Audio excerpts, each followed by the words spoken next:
сайхан өндөр хайрхнууд чинь дуудаад идэг юм шиг байлээ.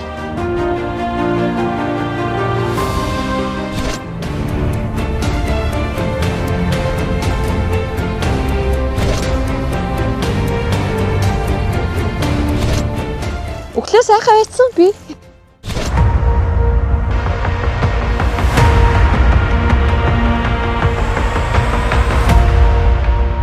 Хоногийн дараа хортой гэж гарч ирэл. Тэгэл жинхэнэ эмчилгээ рүү явсан л да. Өвчин нэг даван туулаа дахин төрөөд ингээд 1 жилийн хойг хийж гинэ гэд.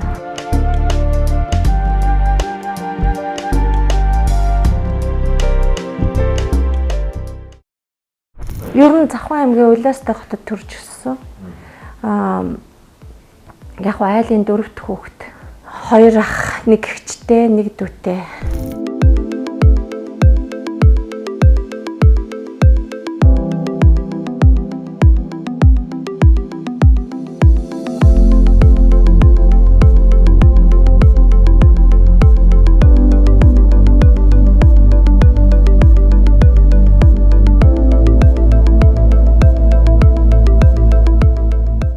Хүүхэд нас бол өстэй нөгөө мод чулуугаар уул руугаа бас манай нөгөө нэг товцог хайрхан гэд уул руугаа их явдаг байсан тухай үед. Жохон одоо тухай үед чинь манай тэр хайрхнууд чинь нэг л өндөр. Тэгээ сая би болохоор 19 жилийн дараа нөгөө нутагтаа очисон чинь манай уулнууд ямар жоох юм бэ гэж харж исэн.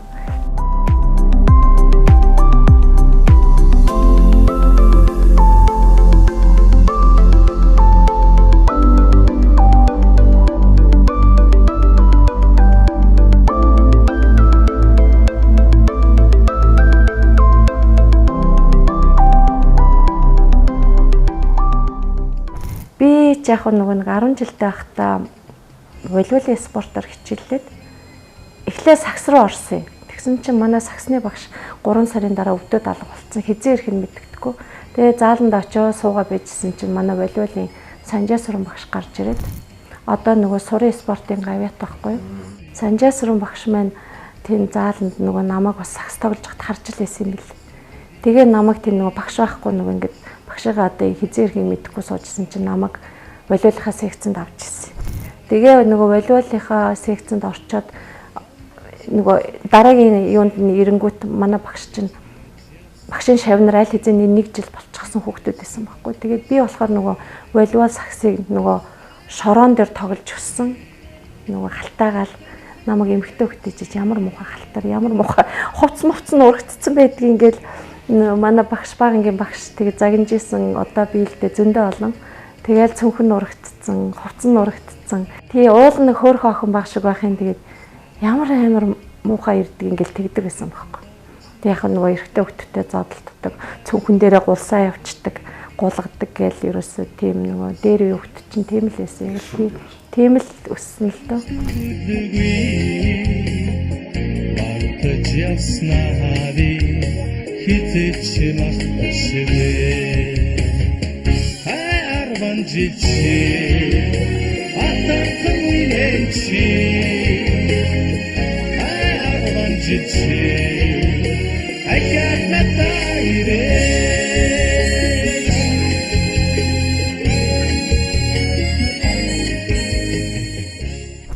Тухайд нөгөө сурган цэнхэр уулс гээл нөгөө Батцэг ихчийн тоглосон нэг гоё нисгэгч тийм гоё хувцастай гарч ирэл нэг тийм кино үзчихсэн байхгүй. Тухайд чинь бид нар чинь нөгөө кино театртаа л үздэг байлаа штэ.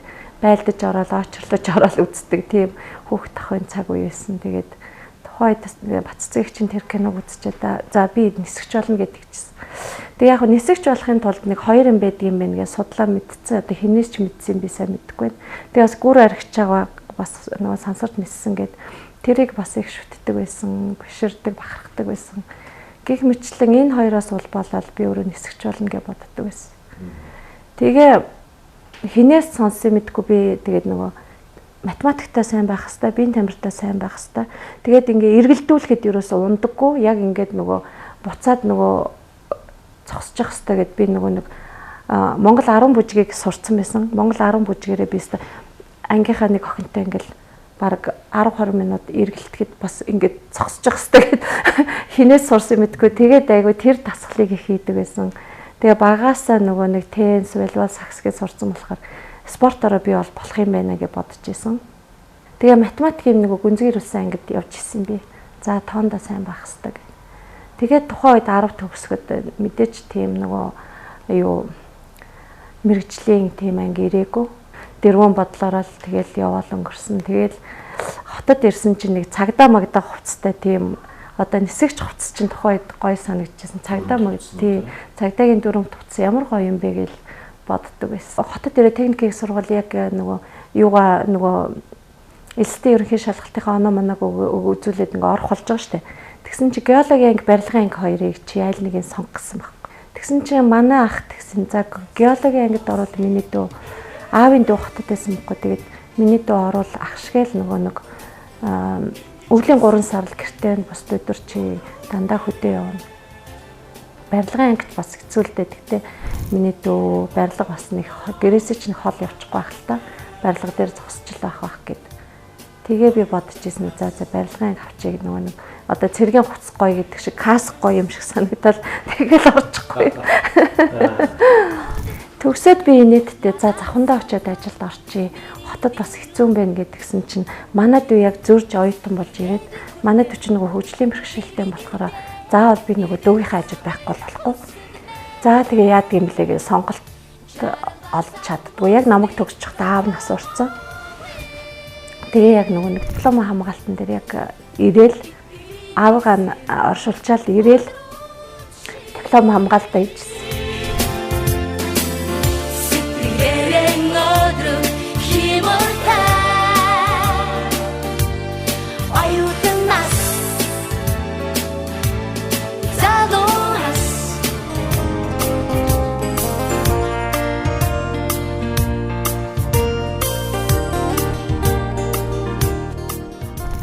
Би 99 онд төгсчөөд ер нь 2099 оны 7 сард юу барилга архитектур корпорац гэдэг одоо нөгөө төмөр бетон үйлдвэрийн юу Ярамгийн гүрний наан гэдэг тэнд ажилд орж ирсэн.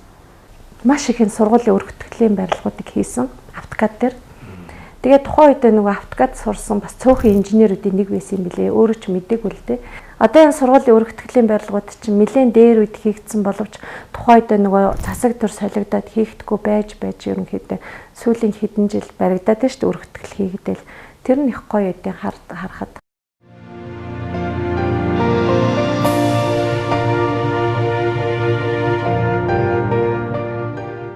Би гэрлийн хүчээр дотоод энергийн ангаах үед үйлдвэрлэж чаддаг.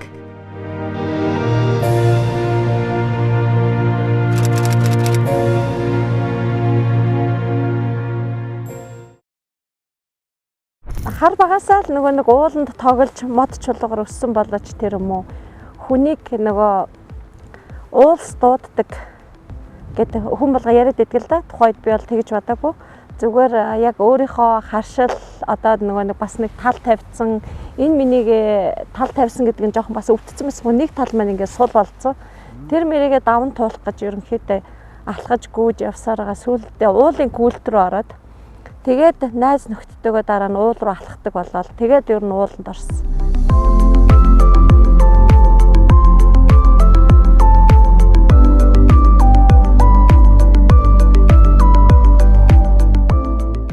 Арван 16-аас 16 онд манайх нөгөө Америкт байсан. Тэгээ тэр үед бас нөгөө нэлээх өвдөөд тэгэнгүүтээ тэгэхэд би чинь нялх хүүхдээ хөхүүлсэн байхгүй юу? Америкт сурах гэж явж гин гэдгсэн чинь бүр ядраад. Тэгтээ яг сурсан л да сурахын аргаар ядраад өвдөөд тэгээд байсан. Тэгээ би уул руу тэр нөгөө манайх чинь нөгөө оюутны хотгонд байсан болохоор оюутны хотгоныхоо нөгөө дандаа family гэдэг гэр бүлээрээ байдаг нөгөө тийм хотгон байхгүй юу? Тэгээд тэр олон хүүхдүүдийг аваад уул руу алхаж ирсэн. Колорадо мужи нөгөө Колорадо гэдэг гой хайрхнууд руу бас алхаж ирсэн. Тэгээд дараа нь тэр олон хүүхдүүдийг дугуйтаа бас номын саналаа авчдаг байсан. Хагасан бүтсэн болгонороо яг тэ өөрийгөө бас нэг сатааруулаад яваад тахгүй юу. Манай гэр бүл манай нөхөр чинь өөрөө нөгөө саксны спортын мастер. Манай 3 хүүхдгөө ээжигээ дагаад аавыгаа дагаад бас ер нь спортлог. Тэгээ сүүлдээ өөрөөсөө нөгөө сая коронавигоор гэртээ спортын тоног өгөхөөр хэмжээр өөрсдөө биеийг хөгжүүлээд манай хоёрынд манай охин ч гэсэн ээждэг бас нэг алхаж малхаад одоо нөгөө каратегийн олон улсын тэмцээнд төрүүллээл тэгэл явж байгаа. Манай хоёр хүү болохоор гадаадд их сургуульд яваад өгсөн. Нэг нь Америкт, нэг нь Унгарт сурж байгаа. Тэгээд ер нь бол спортлог гэр бүл болохоор манай хэд намайг маш сайн ойлгодог. Нөгөө Колорадо мужийнхаа тэр сайхан өндөр хайрхнуудад авирж ирснээс хойш Монголдо ирээд найз нөхдөдөө алхаад тэгээ уул руу гүйдэг болоод тэгээд тэр их гүйлт уул руу алхахдаг юм маань одоо нөгөө өдөр хоног хугацаа нэмэгдсэн юм уу да одоо миний одоо бодохоор нөгөө хүн чинь нэг юм дурлахаараа нөгөө шундаг штэ. Яг л тэгсэн болов уу гэж боддیں۔ Тэгээд ер нь явандаа л тэр сайхан өндөр хайрхнууд чинь дуудаад идэх юм шиг байлээ.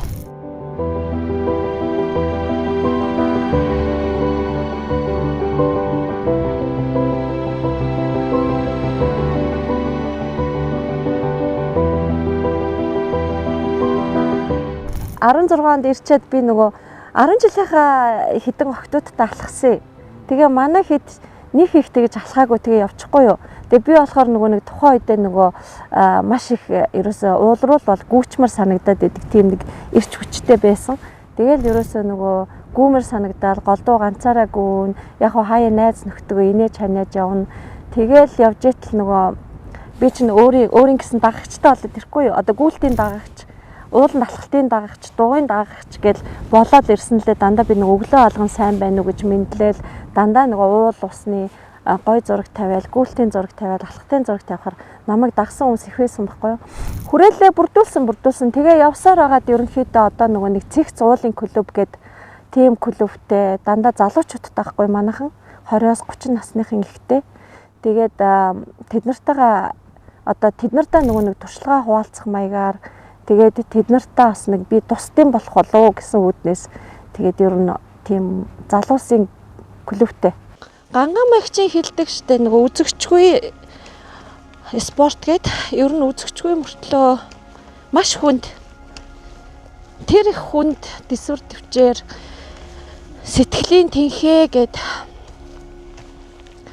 тэр их юмыг даван туулахад хүнээс маш их эрч хүч энерги шаардагддаг гэдгийг би сая сүүлийн 2 хайрханд авирахтаа үзсэн.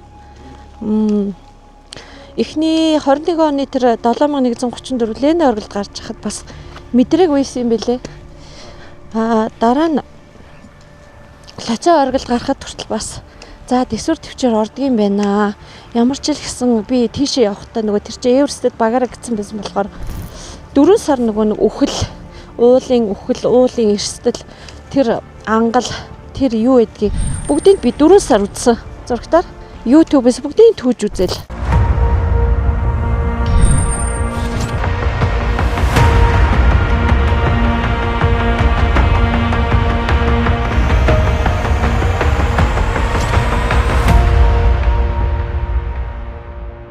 Сэтгэл зүйг бэлтэж байгаа. Ерөөсөө сэтгэл зүй бэлт. Би айгаагүй. Айцаа тэгж даван туулж дарсан гэхүүдээ ер нь л тэгэл.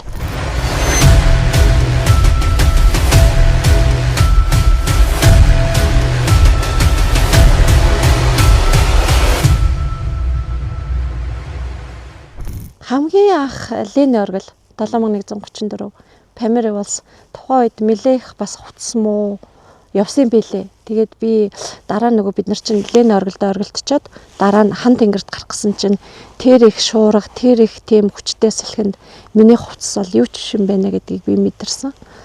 Тэгээ нөгөө нэг 8 л явжсэн болохоор нөгөө хамгийн түрүүнд төгсөөл гарчдаг нөгөө эдэгээ эрхийг хүлээгээл ахаал төрүүлэл гардаг хүлээгээл тэгэл тэр болгоно нөгөө миний хувцас юу ч байсан ерөнхийдөө баг хөлдөх гэжсэн. Тэгэл буцаал 6650 дээр очичвал бүгдээрээ хуралдсан л да. Буухуу оргилдох уу гэд. Тэгээ дээрээс бууж иржсэн хүмүүс 7000-аас уруудж байна гэд. 10 м явхад хүртэл холоо ганч. 7010 шүү дээ. Хан тэнгэр. Тэгтэл 7000-аас уруудж байна. Ягаад гэвэл одоо цагийн дотор салхи шуурга болно та нар буу гэд. Тэгсэн чинь нөгөө бид нар болохоор нөгөө богино долгионгүй явж исэн болохоор тэгээ дээрээс ирж исэн нөгөө Оросын уулчтаас хилэнгүүд тэгээ бид нар ярилцсан л да өксгөө буух одоо бид нар ингээд 6650-аас ахаад бид нар бараг 4 5 6 цаг явна. Тэгээ 3 цагийн дотор салхишуур болох юм байна буух уу гэд. Тэгээ багаараа буух болоод буусан л да 2 хүн л эсэргүүцчихсэн гармаар ингээд. Тэгээ би бол ерөөс хамгийн дөрөв буун би амар муу хувцастай байна би энэ бүх хугацаанд 6650 хүртэл би хөлдөж өгч ийсэн гэдэг. Тэгээ би бол ерөөсөө буусан. Ерөөсөө хүн буцаж чаддаг байх хэрэгтэй. Тэгээ тэр одоо тэр шуурга 3 цагийн дараа гэсэн мөртлөө цагийн дотор эхэлсэн байхгүй шуураад. Тэгээ бид нар чинь нөгөө нэг тэр хадны авиралт юм чинь ерөөсөө л хаднаас дүүжлэгдээ шуурганд бол ингээл ерөөсөө ингээл хим гэж хідүүлэл явчих واخхой. Ерөөсөө тийм учраас буух хэрэгтэй гэдэг маш зөв. Би бол үлддэг 2 удаа үлдэжсэн. Тий, оргилдоо гарахгүй үлдэжсэн. Хүн туслаад үгүй харамсдаггүй. Надад дахиад цаг хугацаа байгаа. Дахиад гарах мөч байгаа. Уул нөхгүй штэ гэдгийг би бүр маш их мэдэрч явдаг.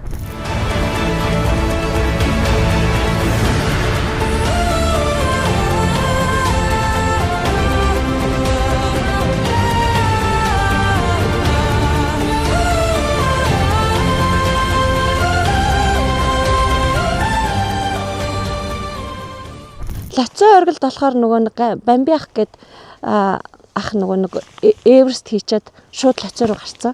Лацаа оргил руу гарсан анхны яг хуу 4 Монгол эмэгтэйгээс би төрүүлж оргилцсан л доо.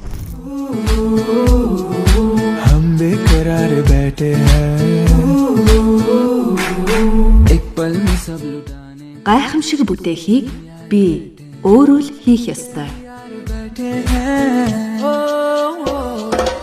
बरसों से एक चेहरा दिल में रहता है जो यार शायद कहीं उसको है हमारा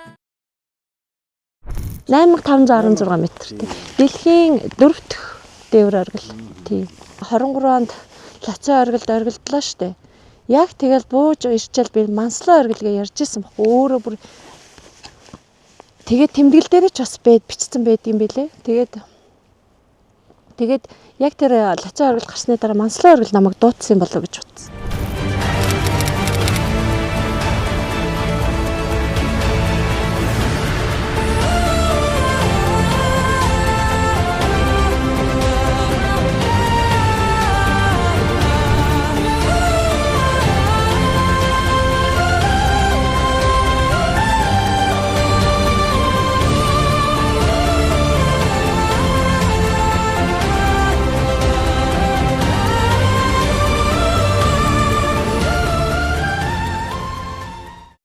Тэгээ ерөөсөө би өвдөд олдгоо ингээл нурмаагаад бас. Тэгэл би зааста өндөр орчиж өндрийнхөө өвчин гаргана гэл гүйсэн чинь 1 км-ч гүйч чаддаг. Бүр гайхаад би чи юу нэг байтга амар гүйдэг штэ гэдэг. Дугуунсан чи явж чаддаггүй.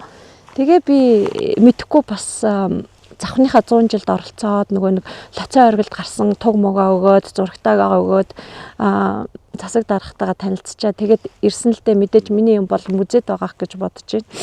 Тэгээд ирсэн чинь ерөөсөө тэнгэртгүй уламжлалт би нурмаагаад унаад байсан. Тэгээ 9 сард манай нөхөрч чи ер нь л ингээ урдчилсан үзлэг гэдэг нэг юм байгаад байгаа шүү дээ. Чи үзүүлмээр байна гэд харна. Би чи хинэггүй шүү дээ. Хинэггүй байж байсан. Нэрээ үзүүлмээр чи биш санагдангууд очиж үзүүлсэн. Тэгсэн чинь намайг та шууд л ерөөсөө хавдар судлалын үндэсний төвдөр цаг ав. Их оч хэрэгтэй дээ. Гэ үзүүлсэн нөгөө нэг одоо хаанул дүүргийн эмч тэгсэн баггүй яхаа нэмч. Тэгэл би хөхний төвд очиж шинжилгээ өгөөл тэгэл яасан чинь бас л тэгсэн. Та шууд хавдар судлалын үндэсний төв цаг авах гэл. Тэгэхээр заа гэж бодоол тэгэл бас хинэггүй тэр болтол бас яваалаа.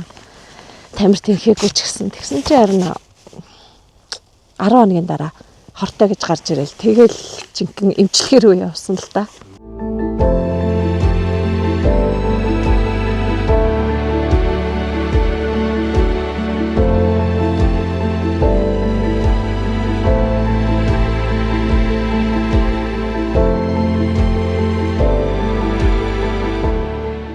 Өгөх юм байл гэж бодд юм байлээ. Өгөх юм байна. Өгөхөөс өмнө юу ийх үү гэж бодсон л доо.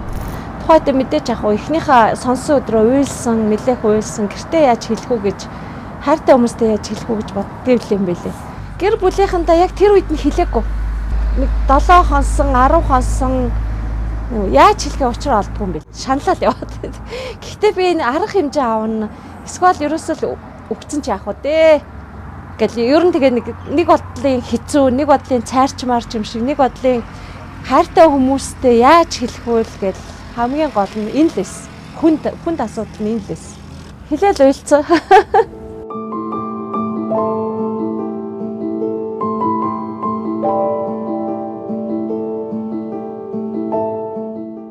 Хүн түлэж авсан ер нь бол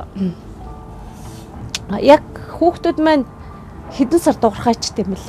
Гэр орон тэр чигээр л харахгүй болчихдог л доо. Нөгөө нэг гоё гэрэл гэгээтэй гэр маань тэр чигээр харахгүй нөмөрчж байгаа юм чи. 3 сар тусгаарлагдсан. Тэ өөрийгөө нөгөө нэг хүнтэй олцгүй, нэг халахмааргүй, нэг одоо нэг найз төгтөөгөө хаяа нөгөө кофе уугаал, дугуй унаад инээгээл явж идэг хүн чинь нэг ямааргүй санагдаад юу ч хиймээргүй санагдаад дотроо бугалчдаг.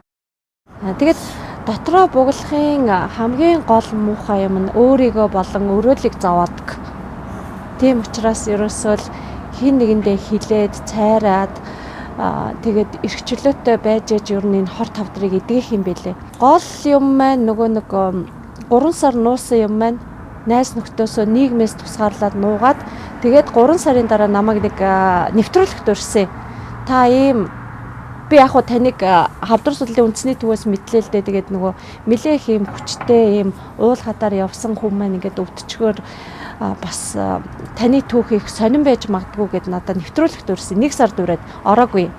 Тэгсэн чинь 3 сар дахиж гуйгаад тэгэхээр за ерөөсөө л орчий гэд. Тэгэл ороод цайраал тэгэл тэр чигтээ ер нь эрхчлөөтэй ер нь хүн ер нь дотоод сэтгэлийнхаа хүчийг эрхчлөөтэй байлгаж ээж энэ хавдрыг даван туулах юм байна гэдгийг би 3 сарын дараа мэдсэн л дээ.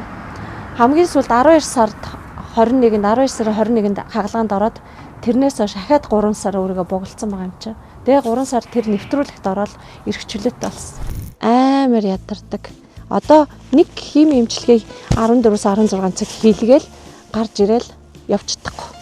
За ахаад дараагийн эмчилгээнээс гарч ирээл хүн нөгөө нойр гутчих ч юм уу тий.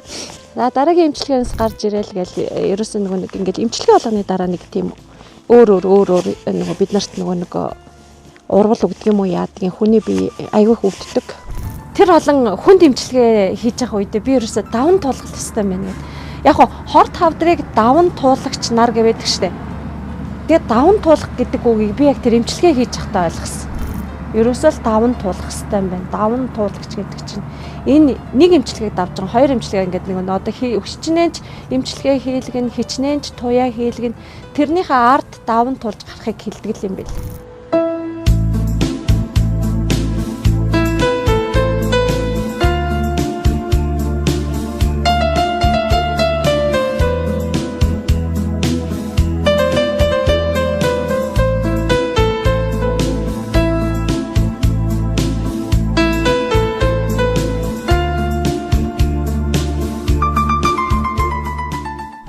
Тэгээ яг ингээд энэ олон 8 сарын хугацаанд бүх эмчилгээ дууссан чинь за одоо яг би нөгөө нэг байглаасаа өчнөө бол эрчим энерги алдсан байгаа шүү дээ. Хизээч нөгөө нэг ингээд нөхдөхийн аргагүй бүх хор ингээд нөгөө нэг одоо миний бие өөрийнхөө өнгөөр сэтгэлээрээ байгаа ч гэсэн бүх нөгөө юмыг дарангуулцдаг.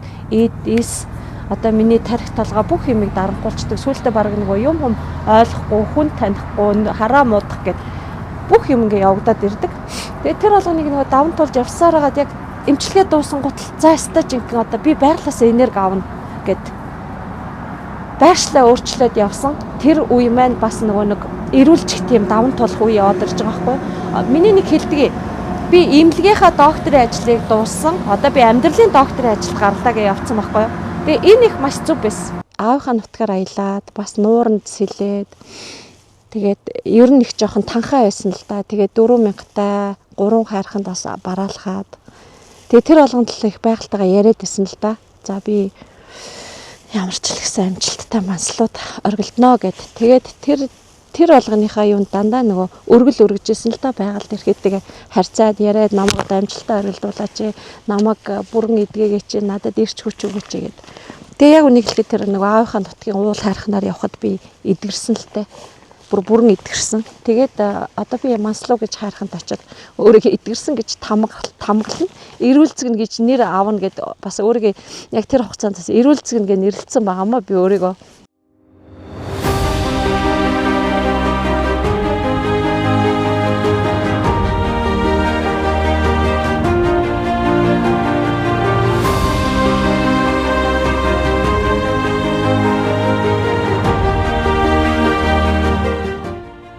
Чи байгальтай бие сэтгэлээрээ холбогдож чадвал гэрэл гэгээ гоо сайхан бүхнийг тэндээс мэдрэх болно.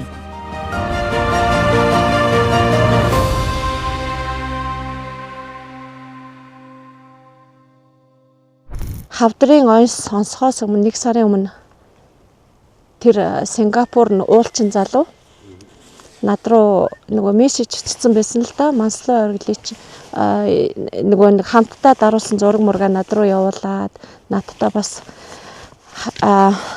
амар минь асуугаад өдөр болгон тэгээд Манслуу оргилыч би таксиг би төлье шүү дараа жил чи яваарай гэж тэгжсэн байхгүй. Тэгээ би сарын дараа нөгөө оншоо сонсчод би бас имэйл бичижсэн л да. Би үнэхээр явж чадахгүй нэ ингээд хавтартаа олцоо. Намайг уучлаарай гэдгсэн чинь надаа өстө өдөр болгон шахуу нөгөө англи хэлээр дандаа хавдар энэ тийм хавдар болсон байна. Энэ хавдар тийм сайн гэж байна.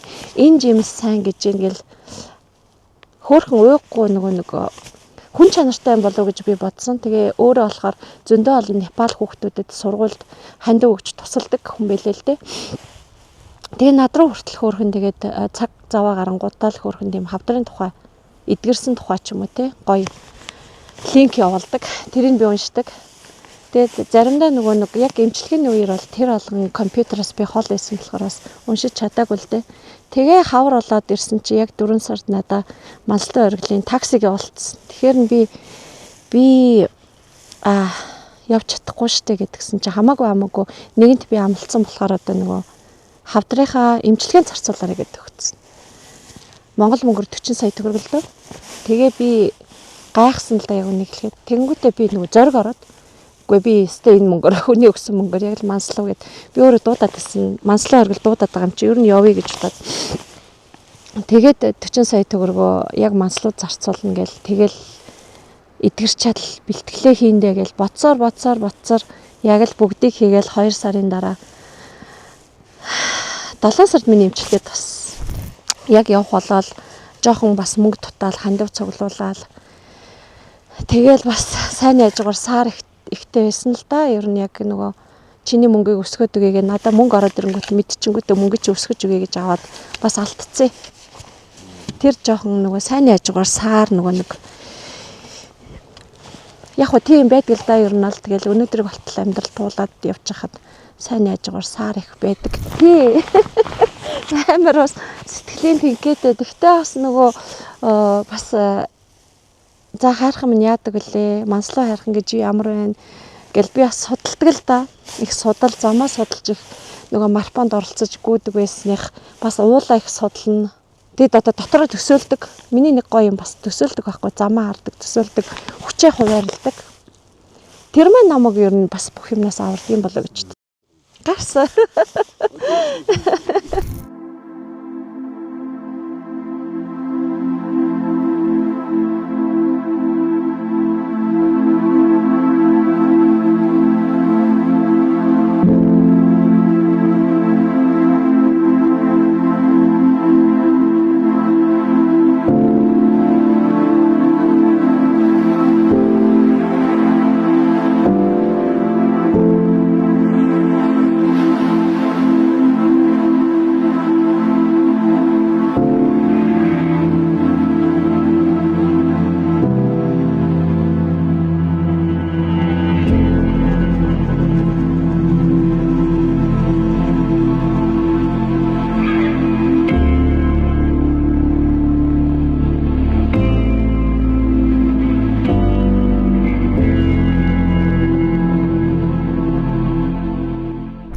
Энэ цаг эрен үед бид нар эмнэлэг гэдэг юм байх хэвээр явах хэвээр бөө мөргөл тэр одоо нөгөө нэг янз янзын юмар биш эмнэлгээр явах хэрэгтэй. Дараа нь бид нар байгалаар явж эрчим хүчээс сэргээх, өөрсдөө идгснээ батлах, идгсэн байна уу гэж үзэх тэр харилцан урвалыг байгалаас л авах юм бэл. Хайр өөрөө хүчтэй гэдэг шиг их чухал аахгүй.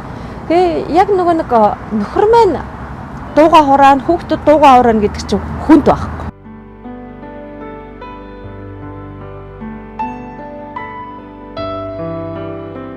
Ямар ч л гэсэн нөгөө нэг хайртай хүмүүсийн муухай эмнэлэг рүү авч явахгүй л гэж бодчихсон. Тэгээд яг тэр маань намайг аварсан ч юм уу те. Хэрвээ би өхвөл тэгэл эмнэлэг дээр л тэд нар очиж штэ. Даван туулаа явчвал хараад амьдрал би тэднийг хэзээ ч эмнэлэг рүү аваачихгүй штэ ч юм уу те. Энэ философи минь бас надад их ч юм уу манай гэр бүлд маш их хэрэг болсон.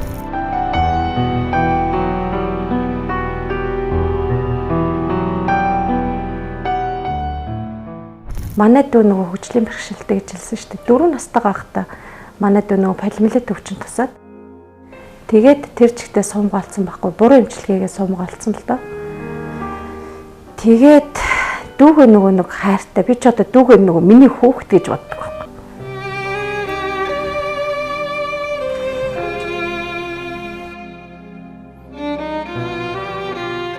Дүүгээ хараачих гээд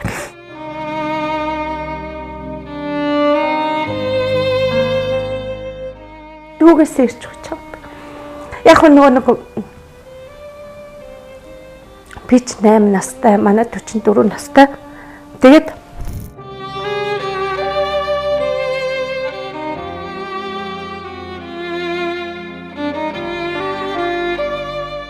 за 8 настай хүүхэд чинь нөгөө өөрөө нөгөө хүүхдтэй юм шиг явдаг.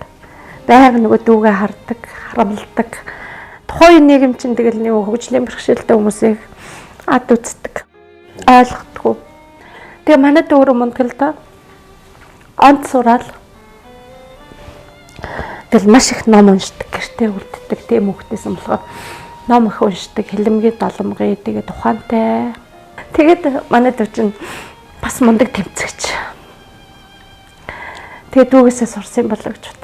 Хүн чинь нөгөө хайр нөгөө хүнийг нөгөө хүчтэй олгодог, цэнгэлдэг, энерги сайжруулдаг тэр л аахгүй юу. Тэгээ яг энэ хамаатан садан ах эгч дүү нар миний гэр бүлийн ингээ хайр гэдэг юм бол бүхнийг аварж байхгүй юу.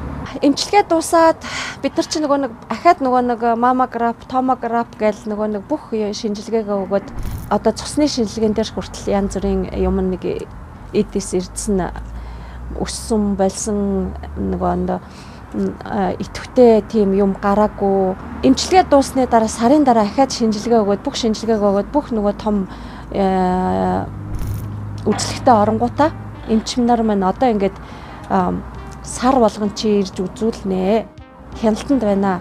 Сарын дараа 3 сар болно. 3 сарын дараа 6 сар болно гэд. Тэгээ ямар ч л гэсэн 5 жилийн хугацаанд ингэж явах юм билээ. Тэгээ яг л ерөөсөө сарын дараа үзүүлэл идэгцэн гэл тэгэхээр ч бас гоё орон ч.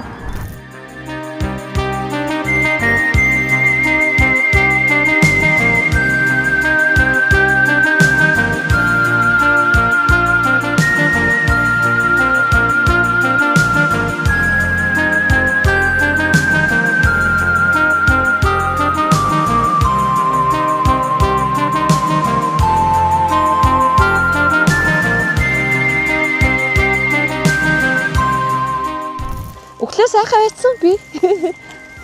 Үхлээ сайхгүй л гэж боддөө шүү дээ.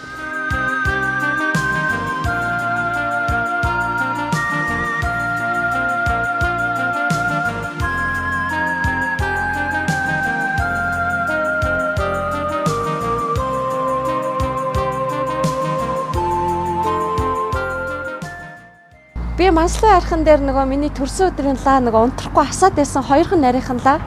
Тэгээд тэрийг би бодонготой намайг энэ хорвоо ертөнц ас гэж байгаа юм байна. Дахин төрж байгааг минь баталсан. Тийм учраас би сая энэ жил 10 сарын 1-нд дахин төрсөн гэд 1 жилийн ой гэдгээ би бас гэр бүлийнхэнтэй хийсэн л дээ. Би яг одоо 1 нас хүрж гэн гэд. Өвчнөг даван туулаа дахин төрөөд ингээд 1 жилийн ойг хийж гинэ гэд.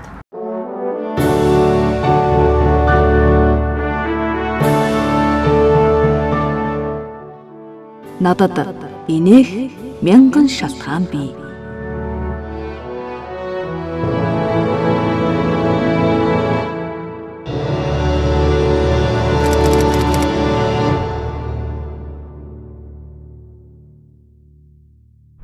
Тэгээ яг нэг өөртөө тэмцээрээ босоод ирсэн. Тэгсэн чинь манай клуб болохоор Эверест явах 22 онд нэг уулчтын наадмаар Эверест гэдэг хайрханд 9 авирна гэд амлчихсан. Тэгээ тухайн үед би миний нэр байгаагүй л дээ. 9 эрэгтэн хүн явах байсан. Тэгээ яг миний хөлмөл идгээд байжсэн чинь 5-6 сар ерөнхийдөө би бас өөртөө тэмцсэн л дээ. Тэгээ идэвчээд байжсэн чи ер нь Эверестэд чи явах юм биш үү гэд. Тэгээд ер нь улсаас зардал мөнгө олноо. Монголын түүхэнд багаараа явдаг юм түүх байгаагүй. Одоо багаараа явна гэд. Гямлаа руу 23 оны 4 сарын 4-нд явсан бид нар.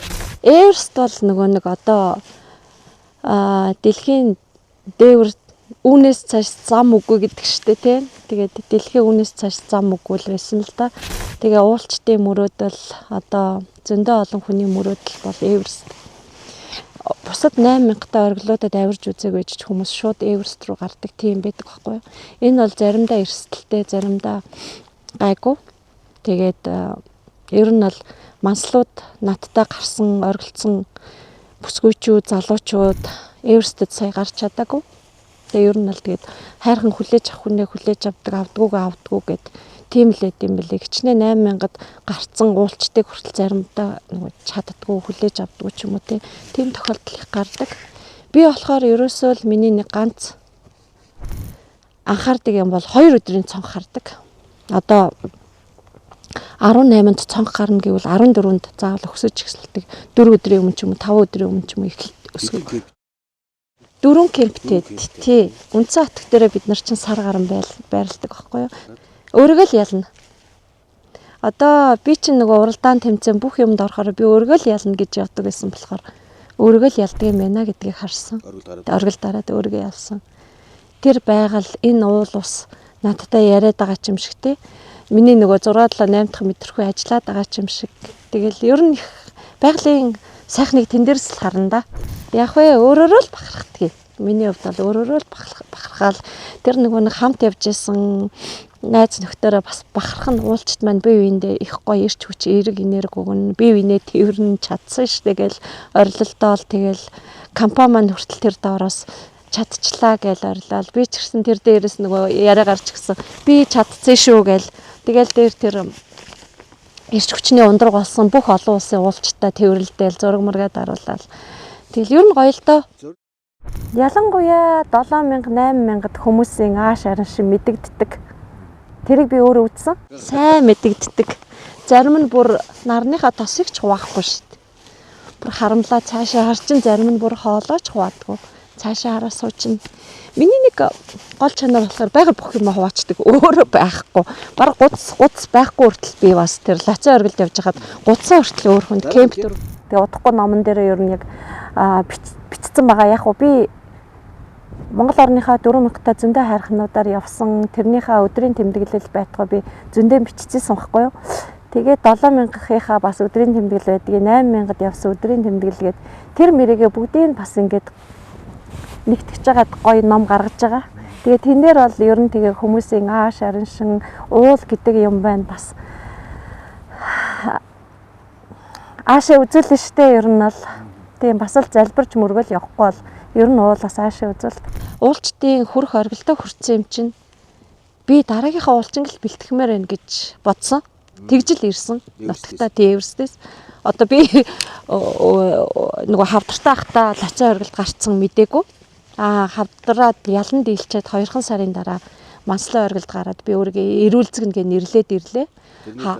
Тийм намайг дагаад хавдартай хүмүүс маань зөндөө олон тгээ идэгцэн ингээ идэгцэн гээ сайхан үгээр намайг бүр булсан л та. Тэгээл сая болохоор нөгөө аль ямар ч хүнтэй амжилтаа баттгах хэвээр гэдгээр л би явсан. Эверестэд явсан. Амжилтаа баттгацсан бат шиг хинбэ гэдгээ би өөрийгөө илэрхийлчихсэн. Энэ хайрхан сайхан газраас би өөрийгөө олсон. Өөртөө өрсөлдсөн. Одоо би болоо би нэг ч гэсэн сайхан 8000 давуулчин төрүүлж гинсэн гэж бодсон.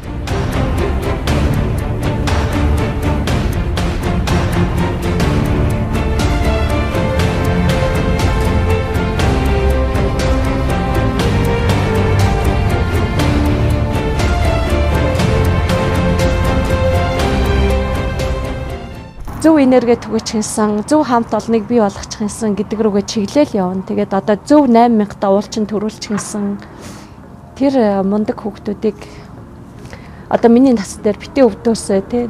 Өвдөхүн тулд миний туршлага тийм байгаа шүү гэдэг нөгөө хойч үедээ зөв юмаа дэлгэрүүлээ хэлчихсэн л гэж бас бодож байна. Муртцаглаг номын буян цагаан байдаг гэдэг шиг тий. Тэгэл амьдрал маань хөөрхөн цагаан ихсэн юм чинь ээж аавынхаа эрх охин байсан. Одоо тэгэл гэр бүлийнхаа хайртай хүмүүсийнхаа хайртай найз нөхдийнхөө хайртай хүн байх юмсаа л гэж бодож байна.